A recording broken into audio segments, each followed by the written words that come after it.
Poland's history spans over a millennium, marked by periods of extraordinary power and tragic vulnerability, cultural flowering, and brutal oppression.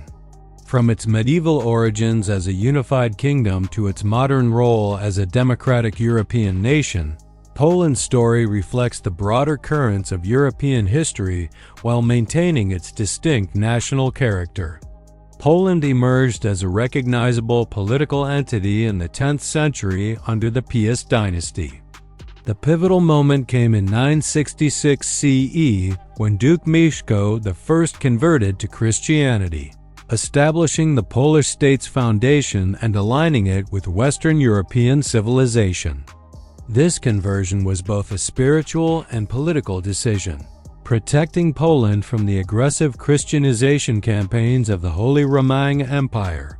Mieszko's son, Bolesław I the Brave, became Poland's first crowned king in 1025, establishing the Kingdom of Poland as a major European power. The early Piast rulers consolidated Polish territories, expanded eastward, and built the institutional framework of medieval monarchy. The reign of Casimir III the Great marked the dynasty's zenith. Known as the King of Peasants and Jews, Casimir modernized Poland's legal system, founded the University of Krakow in 1364, and welcomed Jewish refugees fleeing persecution elsewhere in Europe, beginning Poland's role as a haven for European Jewry. During this period, Poland developed its distinctive characteristics: religious tolerance, a strong nobility class, and a tradition of legal governance. The kingdom weathered Mongol invasions in the 13th century and gradually emerged as a regional power, controlling territories from the Baltic to the Carpathians. The marriage of Queen Jadwiga of Poland to Grand Duke Jagiella of Lithuania in 1386 created one of Europe's largest and most powerful states. The Union of Lublin in 1569 formally established the Polish-Lithuanian Commonwealth, a unique federal republic stretching from the Baltic Sea to the Black Sea, encompassing modern-day Poland, Lithuania, Belarus, Ukraine, and parts of Russia, Latvia, and Estonia. The Commonwealth represented a remarkable experiment in early modern governance. Unlike the absolute monarchies emerging elsewhere in Europe, it operated as a noble democracy where the Szlachta elected kings and wielded significant political power through the same. This system, while promoting individual liberty and religious tolerance, ultimately proved vulnerable to internal divisions and external pressures. The 16th and early 17th centuries marked the Commonwealth's golden age. Polish culture flourished during the Renaissance, producing figures like astronomer Nicolaus Copernicus and poet Jan Kochanowski. The Commonwealth's military prowess was demonstrated in victories against the Teutonic Knights, Ottoman Empire, and various other adversaries. The famous Battle of Vienna in 1683, where King John III Sobieski led the charge that broke the Ottoman siege, represented the high point of Polish military glory. However, the Commonwealth's unique political system also contained the seeds of its downfall. The liberum veto allowed any single noble to dissolve the Sejm, creating legislative paralysis. Religious and ethnic tensions, particularly in the eastern territories, weakened internal cohesion.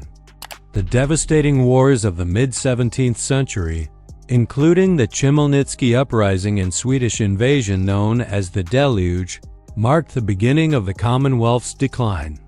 The Commonwealth's weakness invited intervention from its powerful neighbors, Prussia, Austria, and Russia. Between 1772 and 1795, these three powers executed a series of partitions that completely erased Poland from the map of Europe. The first partition stripped away roughly 30% of Polish territory. The second and third partitions eliminated the remainder, with the last king, Stanisław August Poniatowski, abdicating under pressure. The loss of independence sparked numerous uprisings and resistance movements.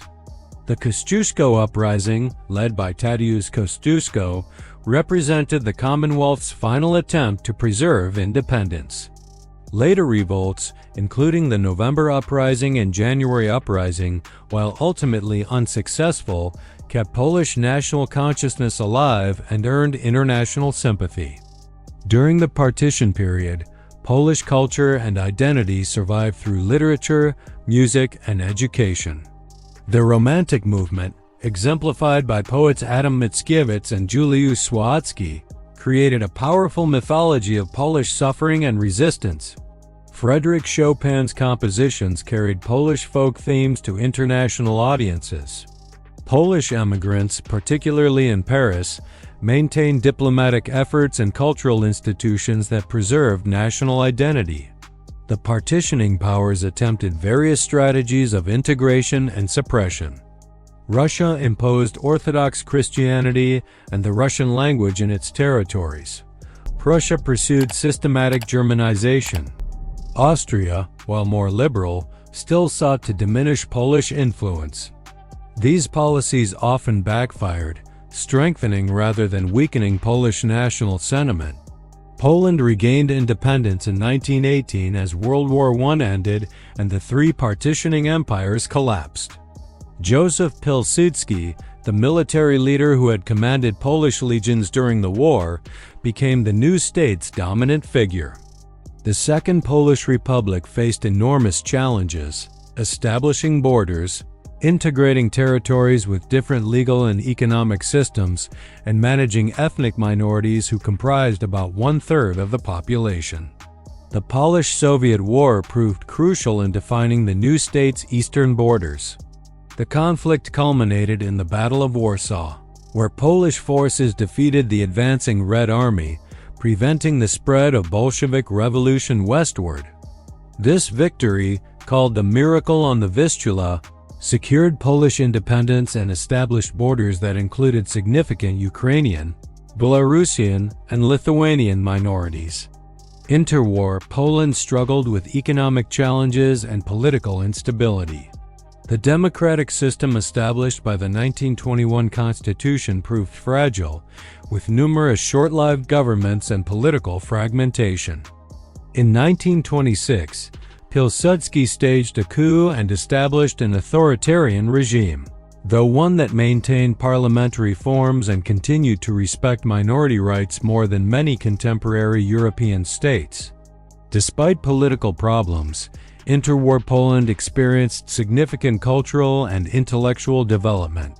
The country's university system expanded, literacy rates improved, and Polish cinema, literature, and science flourished. The large Jewish population contributed significantly to economic and cultural life, making Poland the center of world Jewry.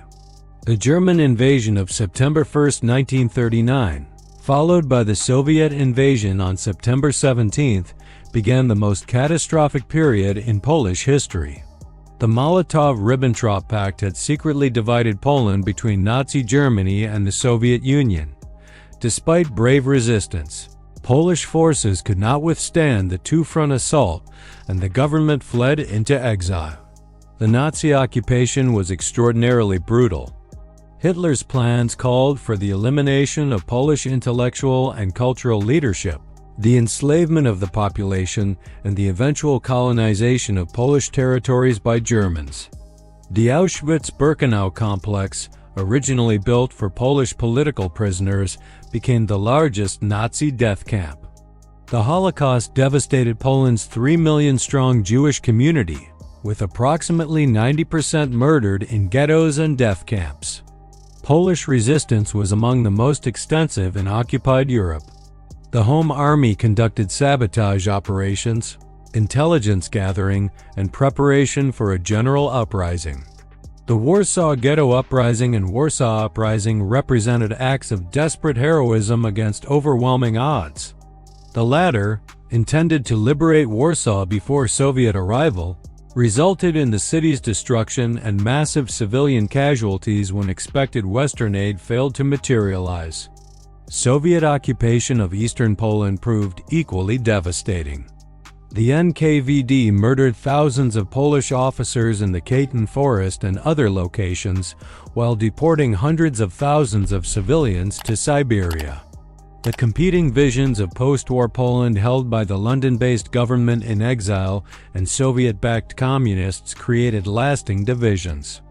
The end of World War II brought liberation from Nazi occupation but also Soviet domination. The Yalta Conference had effectively placed Poland in the Soviet sphere of influence, despite Western guarantees of free elections. The Communist Polish Workers' Party, backed by Soviet forces, gradually eliminated political opposition and established a one-party state.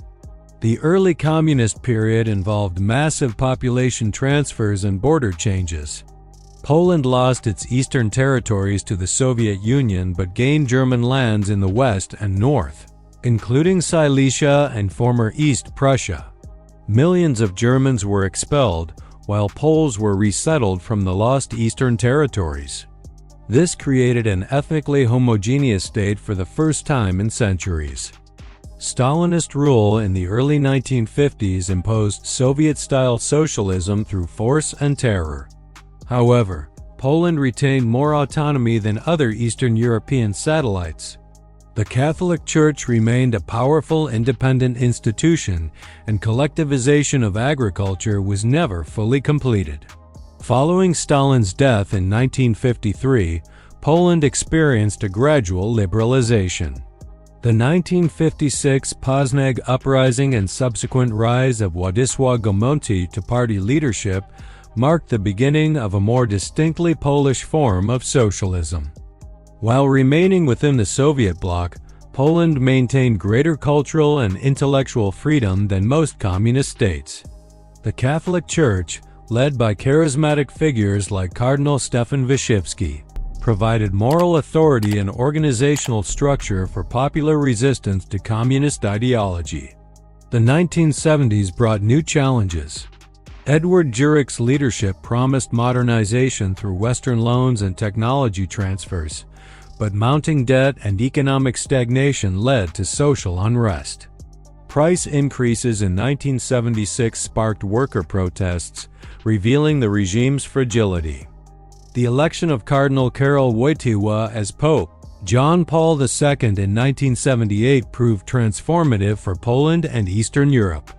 His 1979 pilgrimage to Poland drew millions of participants and demonstrated the regime's inability to control popular sentiment.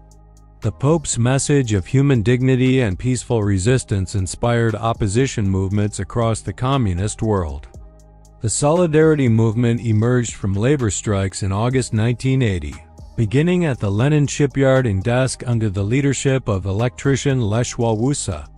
Unlike previous protests focused on economic grievances, Solidarity developed into a broad social movement demanding political change. At its peak, the independent trade union claimed 10 million members, representing roughly one-quarter of Poland's population. General Wojciech Jaruzelski's declaration of martial law in December 1981 temporarily suppressed Solidarity but could not eliminate the desire for change. The movement went underground while maintaining international support and moral authority. Economic crisis, ongoing social resistance, and changing policies in Moscow under Mikhail Gorbachev eventually forced the regime to seek accommodation with the opposition. The Round Table Talks of 1989 produced agreements for partially free elections and legalization of Solidarity. The June elections resulted in a stunning opposition victory, with Solidarity winning virtually every contested seat. Tadeusz Mazowiecki became the first non-communist prime minister in Eastern Europe since the 1940s, beginning Poland's peaceful transition to democracy. The transition from communism proved challenging but ultimately successful. Poland implemented radical economic reforms designed by Finance Minister Leszek Balcerowicz, introducing market mechanisms, privatizing state enterprises, and controlling hyperinflation. While initially painful, these shock therapy policies created the foundation for sustained economic growth. Political transformation proceeded more gradually. The 1997 Constitution established a stable democratic system with separation of powers and protection of individual rights. Poland successfully managed the difficult process of building democratic institutions while maintaining social cohesion during economic transition. Poland's foreign policy focused on integration with Western institutions. NATO membership in 1999 provided security guarantees, while European Union accession in 2004 brought economic benefits and political validation of democratic transformation. Poland became one of the EU's largest member states and a significant voice in European affairs. The 21st century has seen Poland emerge as a regional power and successful modern democracy. Economic growth has been sustained even during global financial crises, earning Poland recognition as an economic success story. Cultural and intellectual life has flourished, with Polish literature, cinema, and scholarship gaining international recognition. However, challenges remain. The Law and Justice Party's rule from 2015 to 2023 raised concerns about democratic backsliding, judicial independence, and media freedom. Tensions with EU institutions over rule of law issues created significant political controversy. The 2023 elections that brought Donald Tusk's civic coalition to power demonstrated the resilience of Polish democratic institutions.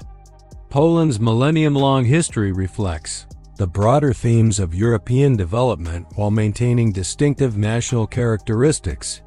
From medieval kingdom through early modern republic, from partition and occupation to communist rule and democratic transformation, Poland has demonstrated remarkable resilience and adaptability.